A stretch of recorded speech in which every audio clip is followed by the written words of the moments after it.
Hi guys, we are going to work on page 153, problem number 19 from the practice test. And I'm going to model for you how to do a regression on the TI-84 Plus.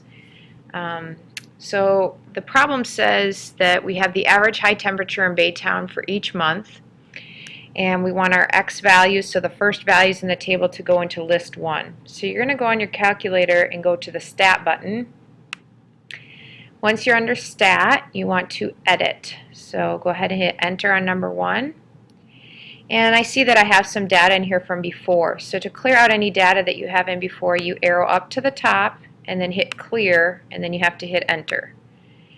I'm going to do the same thing for list 1. And I'm going to go ahead and put in list 1 my months. So my X values are the months. So January, February, March, we'll go ahead and use 1 for January, 2 for February, 3 for March, 4 for April, 5, 6, 7, 8, 9. They're not missing any months here, so I guess I just have 1 through 12. Okay, then we'll go over to list 2 and go ahead and put in these high temperatures that correspond.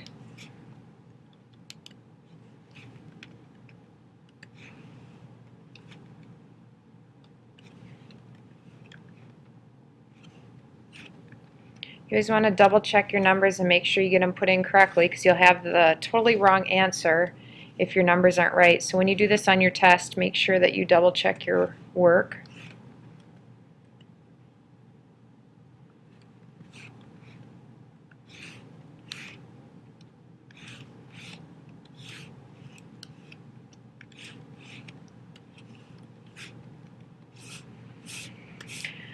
Okay, I think I have all my numbers in here. Make sure that they're right. Just double checking them quick. Can arrow back up to see the ones at the top.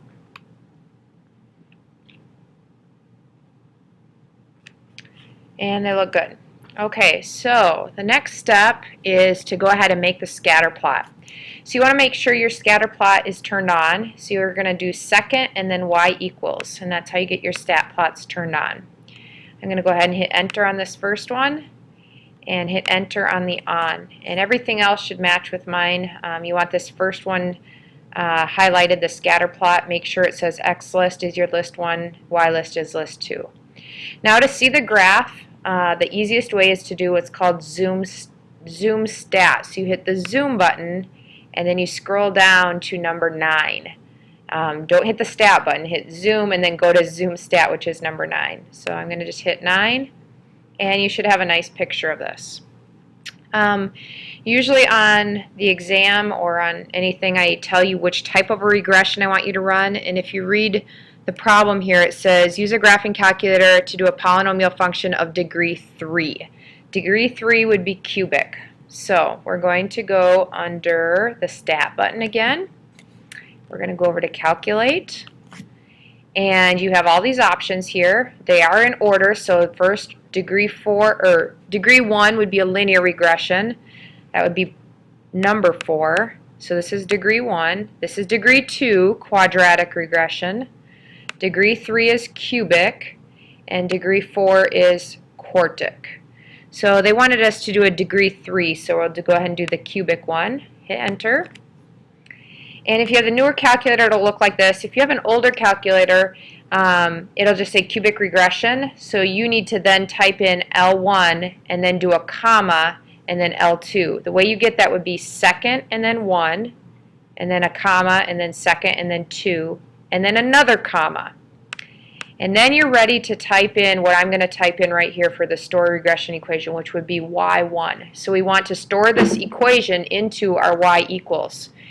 And where you get that is you have to hit this vars, then go over to y vars, then you have to hit Enter like 3 times. So you hit Enter again, hit Enter again. On mine I have to hit Enter one more time. And here's the regression. So what this is these are all of the numbers that would go into this equation. So this is the A number, This is the B, the C, the D, and then this R squared value down here is how good of a fit it is. If the R squared value doesn't show up, it just means your diagnostics aren't turned on. And since we don't need to know the R squared value for these problems, don't worry if that doesn't show up. Now if I go back to my y equals button, I should see the equation here. I see I have another equation from before, a different problem, so I'm going to go ahead and clear that out. If you have any other equations and you just want to get rid of those. And now when I go to my graph, you'll see that equation is actually graphed in the graph. And it's the best fit curve for a cubic regression. Now let's do part B. It says, using a graphing calculator to model the data, use a polynomial function of degree 3, use x equal 1 for January, and round each coefficient to the nearest thousandth. So I think we did that. We went ahead and got that done. So if we want to write the equation down, I would just go to your y equals and then write this equation. Now they want us to round to the thousandth, so you'll just round out to 3 decimal places. So you'd write down negative, or y equals negative 0.071, and then x to the third. Now I got to arrow to the right a little bit, plus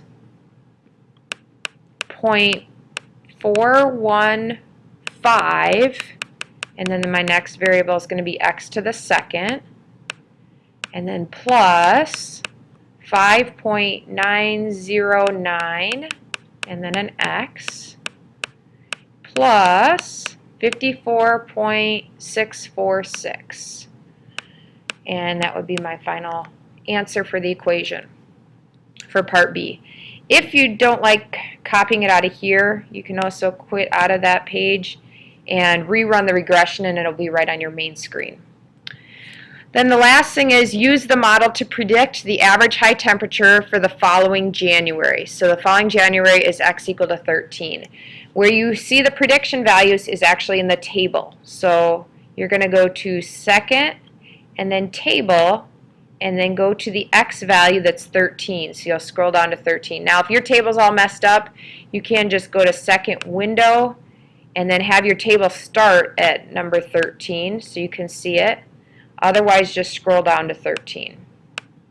Okay, so now when I go back to my table, here, right here is my prediction value for the temperature for, that would be for month 13. Okay, this one right here would be my prediction based on this model.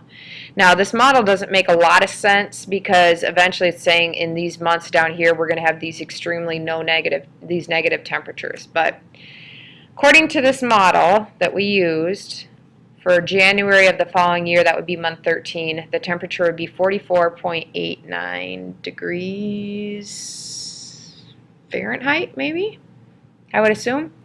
And these are high temperatures in Baytown. Not sure where Baytown is. Maybe we should Google that. Have a nice day.